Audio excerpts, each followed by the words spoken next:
परदेस क्यों आए हैं, जुर्म बस इतना है। जिले बीवी वाल पैसे भेज रहे हो जो वे खाली हो जाने ने, फिर महीने बाद मुंह खुले बैठे रहने, फिर भी असा कहने जुर्म बस इतना है। परदेस क्यों आए हैं, मियाँ वाल भी कैमरा मारो मियाँ जी, जुर्म बस महफिल च गूंज पड़ जावे, जुर्म बस इतना है। गल उत्थे ही मुकदी है। अब्बे दे नाल भी गल कीती है, अम्मी दे नाल भी गल कीती है, बीवी दे नाल भी गल कीती है, भेड़ां दे नाल भी गल कीती है, बच्चों नूं ईद मुबारक ही है।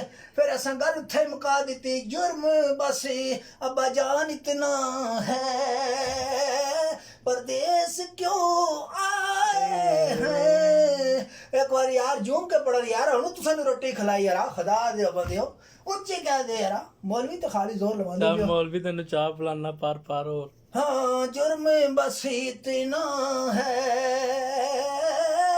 परदेस क्यों आए हैं। उथों चिट्टा जोड़ा जदों मैं पाया, हाय हाय हाय, हथ दे विच बैग पकड़िया, मेरे कोल पड़ोसी पुछणे राजा किथे जा रहा मैं आखिया मैं सऊदी अरब जा रहा वा।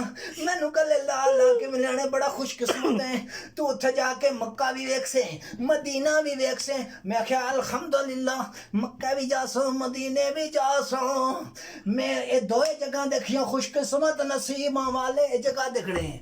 तो मैं जदों जहाज दे विच बैठिया, मैनू बड़ी याद आई अम्मी नी ते अब्बे दी। मैं फिर बाहर मुंडी कट के जा चुका, एक जुर्म बस इतना है, परदेस क्यों आए हैं, जूम जूम कर पड़िए जुर्म मसीद। हाय हाय हाय।